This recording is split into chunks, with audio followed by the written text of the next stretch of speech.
Nesse dia 5 de outubro de 2018, a Constituição Federal faz um aniversário de 30 anos! E tem muita gente comemorando isso, mas eu quero aproveitar essa oportunidade para te contar a história e a verdade sobre a Constituição, porque não é muito bonito, cara.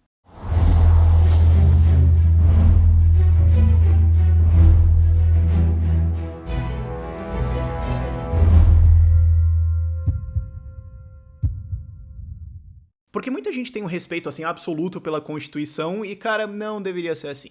É muito importante que você saiba a história por trás das leis que governam a sua vida, que você saiba a verdade do que aconteceu, pra você ter um olhar e entender realmente o que é isso que tá acontecendo. Tem muita inocência ao redor disso.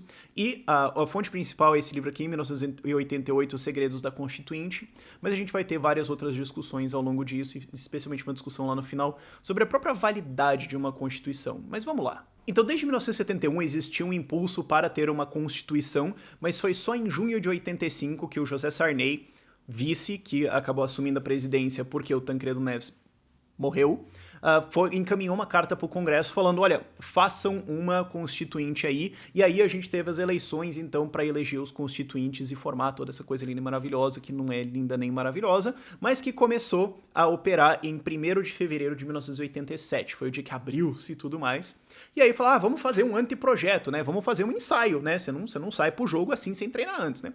4 meses fazendo um anteprojeto, foram juristas e tudo mais, fizeram a Comissão Provisória de Estudos Constitucionais, fizeram todo um anteprojeto para ver como é que vai ser a estrutura da Constituição, pra gente já ter uma coisa elaborada, e na hora do vamos ver, o Ulisses Guimarães, que era tripresidente, né, presidente da Câmara, da Comissão Constitucional e do PMDB, pegou o anteprojeto e jogou pela janela, para demorar mais. Por quê? Isso não sou eu falando, é o Sarney. Qual que foi a ideia do Ulisses? Esticar o processo constitucional o máximo possível para aparecer bastante na mídia, para que depois do processo constitucional ele concorresse a presidente e ganhasse. Já começou bem. E o outro problema foi a quantidade bruta de pessoas que participaram da elaboração da Constituição. A Constituição americana foi feita por 32 pessoas numa sala, ok? Isso simplifica as coisas. A Constituição brasileira foi feita direto ou indiretamente por 12 milhões de pessoas. A maior parte participou de abaixo-assinados e de coisas de iniciativa popular e tudo mais, mas 1000 pessoas foram ouvidas em comissões, né? A gente vai ver isso lá na frente. Boa parte delas para pedir os seus grupinhos de interesse e tudo mais. E a gente teve 559 constituintes, entre eles 487 deputados federais e 72 senadores, sendo que desses senadores, 23 nem foi eleito para ser um constituinte. Eles tinham sido eleitos em 1982, puramente para ser senadores, e daí na hora do constituinte eles falaram, pô, eu quero participar. E daí, como eles eram amigos do Sarney, jogaram os caras para dentro.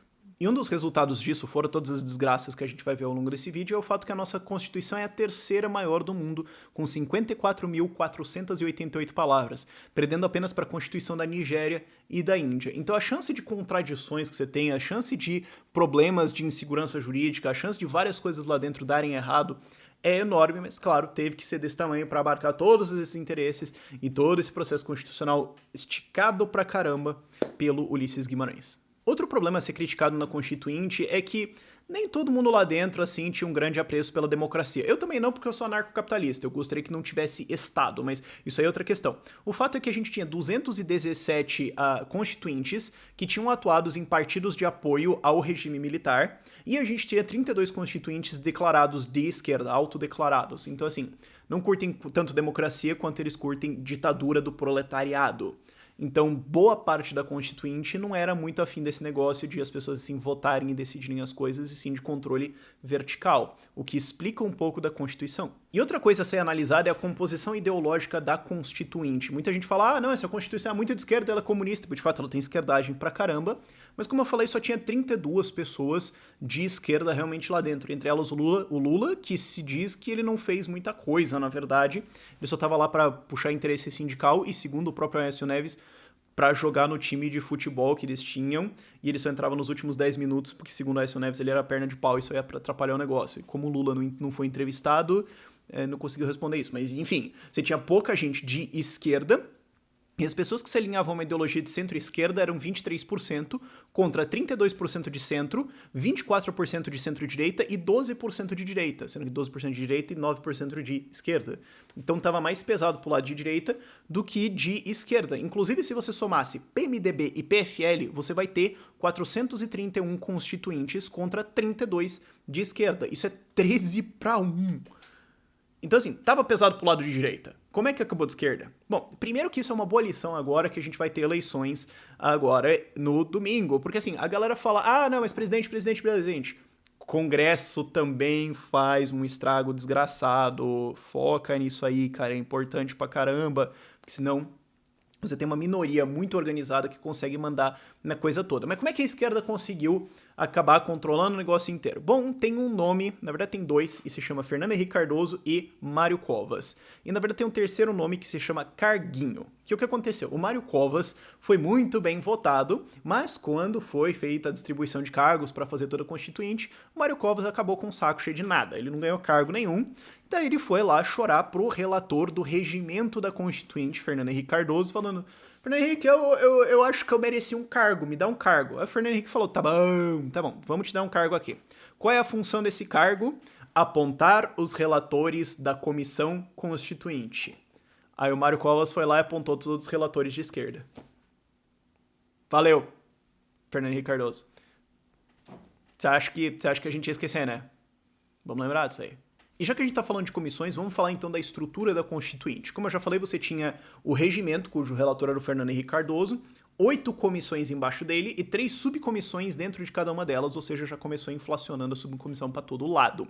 E essas subcomissões iam aprovando coisas, e isso era passado para uma supercomissão lá em Simona, que era a Comissão de Sistematização. Que o que ela fazia era pegar dessas 24 subcomissões das 8 comissões, pegar tudo e falar, bom, e agora, o que não é contraditório aqui? Porque volta e meio, uma aprovava uma coisa, outra aprovava outra, essas coisas não eram compatíveis e você tinha que jogar uma fora, ou jogar as duas fora e tudo mais. No fim das contas, das coisas que foram aprovadas, 90% foi cortado.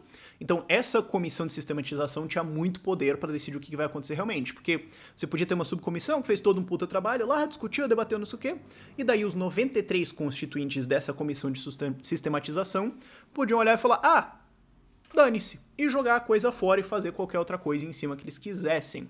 Então isso dava um monte de problema lá dentro, dava um monte de tretinha de poderes, de você ter 93 parlamentares que controlavam, no fim das contas, quase 600. E a galera ficou meio putaça, e na verdade essa foi a origem do Centrão. O Centrão surgiu de 314 constituintes que ficaram putaços que a estrutura final da Constituinte estava sendo muito mais pra esquerda do que a composição real da coisa, que se você parar pra pensar democraticamente até tem um sentido ok, mas daí eles foram negociar com o José Sarney pra falar, oh, escuta, o que é isso? E acabaram mudando algumas coisas, entre eles os 2 pontos mais contenciosos da Constituição inteira, as 2 coisas que deu mais treta e até porrada. O que aconteceu? Você chuta, propriedade privada, aposentadoria, SUS, não, parlamentarismo ou presidencialismo e o mandato do Sarney. Você realmente achou que era alguma coisa que importava pro povo, né?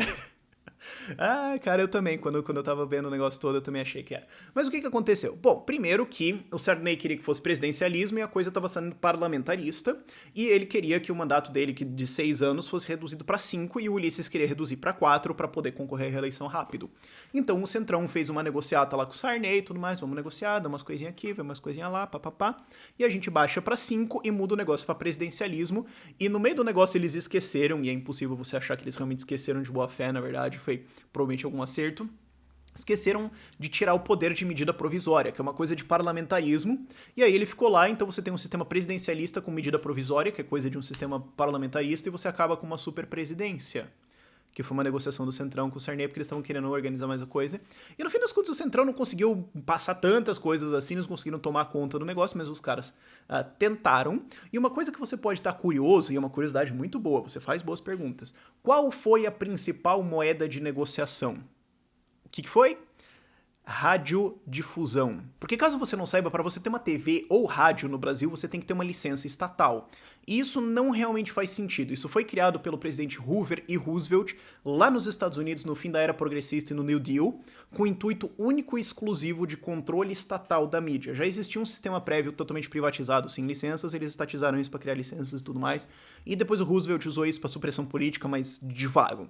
O ponto é, essas licenças existiam, então, e existem até hoje, e então para negociar isso com o Centrão, vota para mim que você ganha uma rádiozinha aqui, vota para mim que a gente libera um negóciozinho aqui. E, inclusive, isso teve até lobby de mídia para então manter o negócio aberto, para ter todas as coisas, porque a esquerda queria fechar o negócio todo e ter um controle estatal, inclusive criar alguma comissão para ver o negócio inteiro. Então essa ideia da esquerda regular a mídia não é muito novidade não, eles já tentaram isso lá no Constituinte. Mas a principal moeda de troca foi essa radiodifusão aí, e isso não legitima exatamente o discurso da esquerda de querer regular a mídia ou colocar alguma coisa, porque na verdade o que deveria ser feito é voltar para um sistema privatizado completo sem licenças, tá? Porque algumas pessoas podem entender isso, então vamos só esclarecer. Mas também teve algumas outras táticas de negociação assim um pouco mais criativas, digamos assim. O ACM Raiz, não o ACM Neto agora, o ACM Raiz chamou o Francisco Dornelles, atual vice-governador do Rio de Janeiro, inclusive, para falar, vota aqui para encurtar para 5 e não para 4.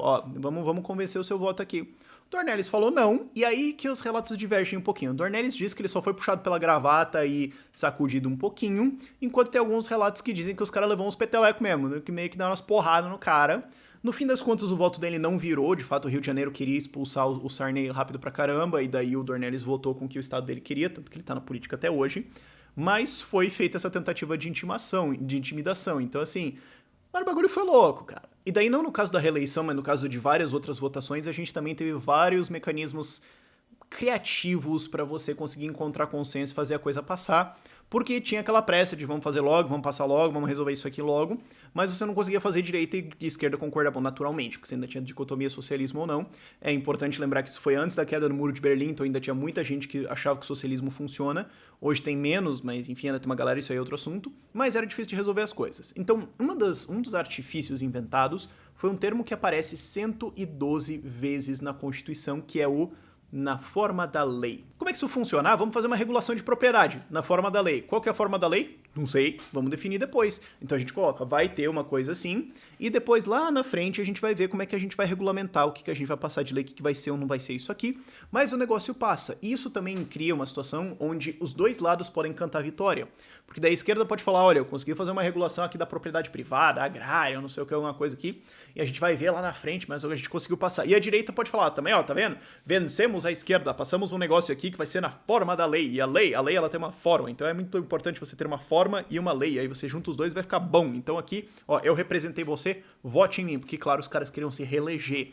É importante lembrar isso. Tem algumas constituintes que são feitas de maneira que os constituintes não podem se eleger depois, o que meio que mata esse interesse. Mas no Brasil não era. Inclusive os caras estavam operando a Câmara enquanto eles estavam fazendo a Constituição também. Então era um zigue-zague meio grande e os caras estão tentando fazer uns populismo lá para conseguir se jogar para frente, e essa foi uma das alternativas. A outra alternativa para você conseguir estabelecer consenso é colocar um monte de ambiguidades na lei. E isso tem relato de várias pessoas, inclusive do Fernando Henrique Cardoso, de que era uma forma de você, e do Nelson Jobim também, de você fazer a galera concordar. Então você falava assim, então vamos colocar lá desenvolvimento e equilíbrio. O que isso significa? E eu sei lá. Mas todo mundo consegue concordar. Então assim, essa forma aqui da lei tem 100 votos. E se a gente colocar esses dois termos aqui? Bom, então a gente fala para um grupo que significa isso, a gente fala para outro grupo que significa aquilo, e esse outro grupo que significa aquilo. Então agora a gente conseguiu uns 350 votos, passou, voou o negócio. E o que realmente significa? Bom, depois os juízes que se virem para decidir o que essa porcaria significa, mano, dane-se. E isso é uma das principais origens da insegurança jurídica que a gente tem aqui no Brasil. Ao invés de colocar uma coisa em termos totalmente claros, você deixa a coisa nebulosa ali, passa, e depois você gera décadas de insegurança e loucura e gasto de papel e morte de árvores e emprego para jurista e um monte de gente se formando em advocacia para nada, porque isso dá dinheiro e um desperdício social incalculável. Inclusive, convido você, especialmente você que é jurista e gosta de sofrer fazendo essas coisas, a ir lá ler a Constituição de Portugal. E você vai ver que dá pra entender o que é realmente aqui. É muito mais claro, mesmo que esteja em português de Portugal. Outra forma de você convencer as pessoas a concordarem com você é na bala. Ou na ameaça de bala. Teve uma das votações numa comissão de agricultura em que um suplente ia ter que assinar lá pra entrar, e isso mudaria o equilíbrio da votação por um voto, e daí pra persuadir o cara a não assinar o nome lá e não entrar como um votante, botaram uma arma no corpo dele e falaram, ó, cara, vamos não assinar isso aí? E de fato ele não assinou e a votação passou. E talvez um dos casos mais bizarros, porque não tem como você possivelmente eleger o mais bizarro disso tudo, mas competindo pelo top 3, as câmeras do Congresso pegaram 2 deputados constituintes fraudando votos na urna para mudar a votação. E isso foi encoberto. Por quê? Porque Ulisses Guimarães avaliou que se as pessoas descobrissem, como você está descobrindo agora, que teve fraude na votação, que tinha gente sendo pega fraudando votos na Constituição, o negócio poderia dar errado, a maionese podia desandar e as pessoas podiam deslegitimar a Constituição e isso daria problema. Então é melhor que você não saiba que teve gente que foi pega fraudando votos e a gente não sabe se não teve mais casos desses que a gente não ficou sabendo ou que não foram pegos. Só pra você saber. Mas é melhor você não saber. Esquece. E outra história que é uma puta aula de Brasil é como que acabou na Constituição um limite de juros que podem ser cobrados por ano, 12%. Não pode cobrar mais que 12% de juros no ano. O negócio, na verdade, foi meio natimorto. A lei já nasceu e não serviu pra nada, já nasceu letra morta.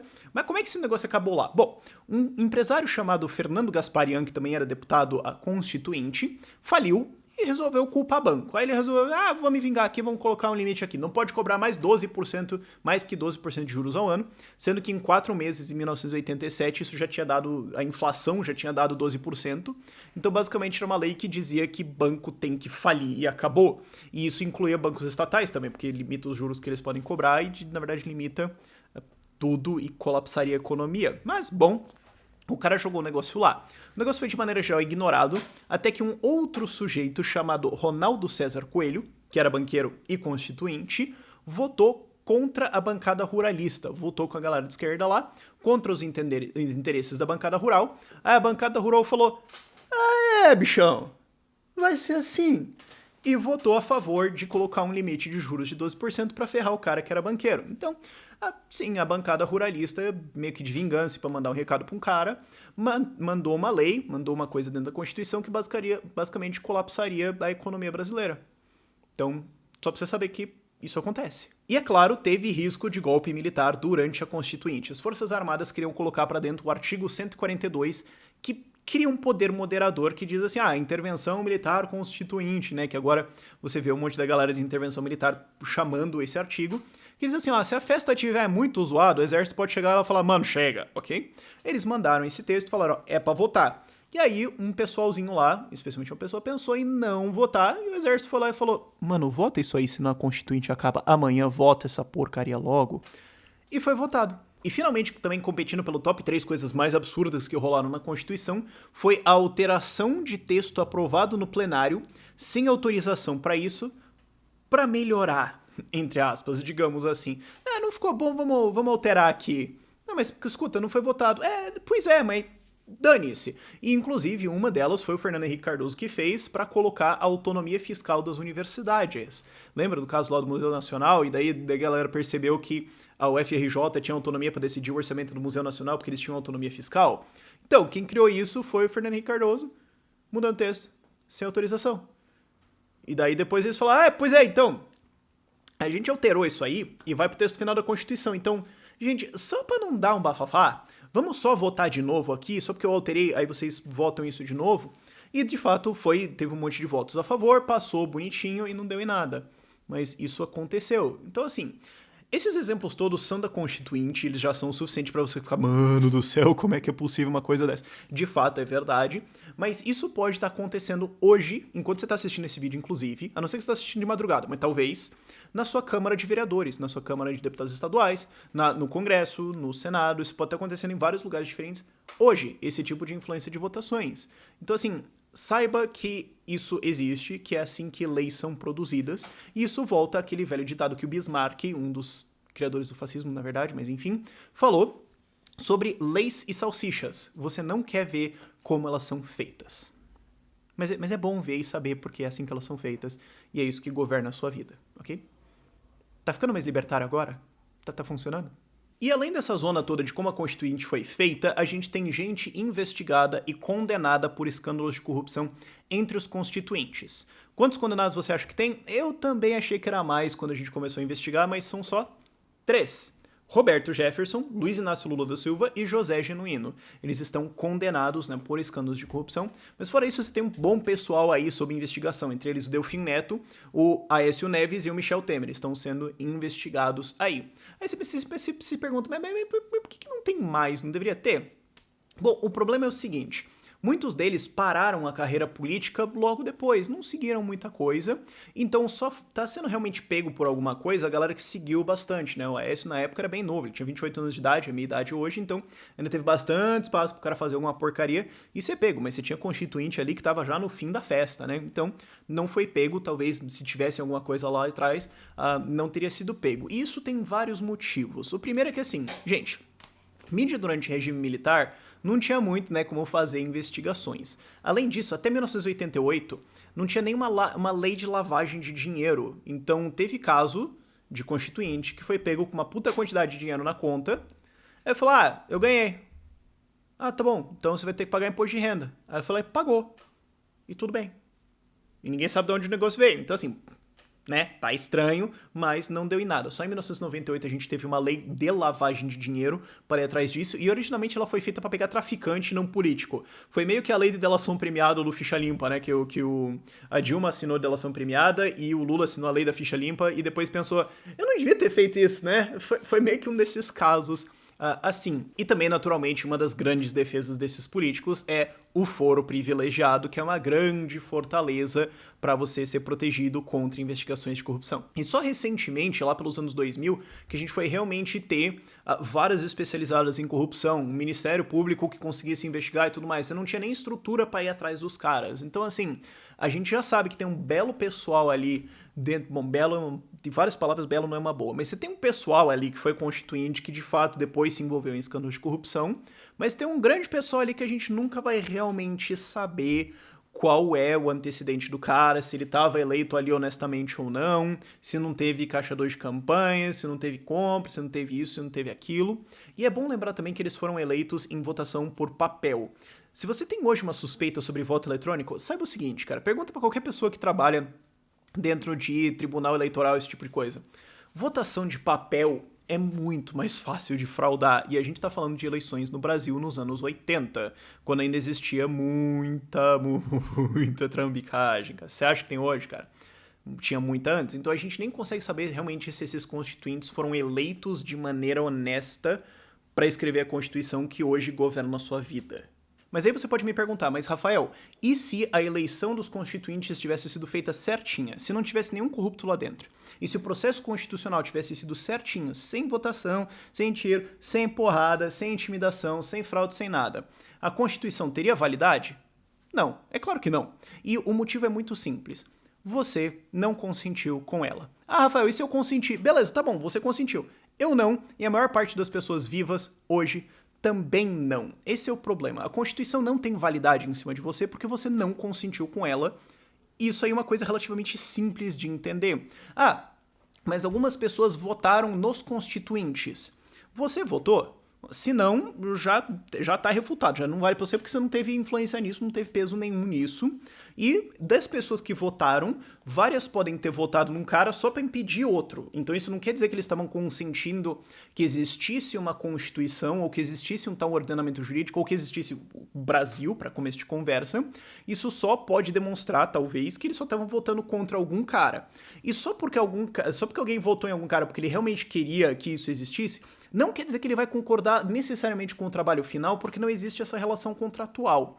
E, mesmo que você tenha alguma relação lá na frente, tá bom, ele não quer dizer que ele também não pode se retirar desse contrato.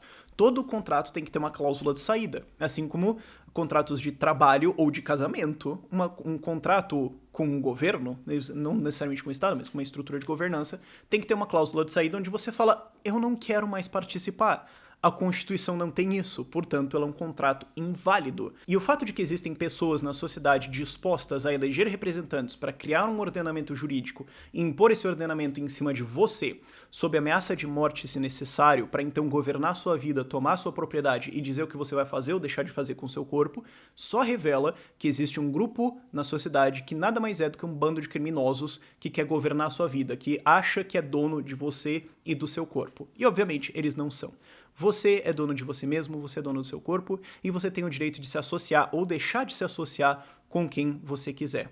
A Constituição não tem nenhuma autoridade fora aquela que você dá a ela. Se você não consentiu com essa Constituição, assim como eu não consenti, então ela não vale nada para você nem para mim.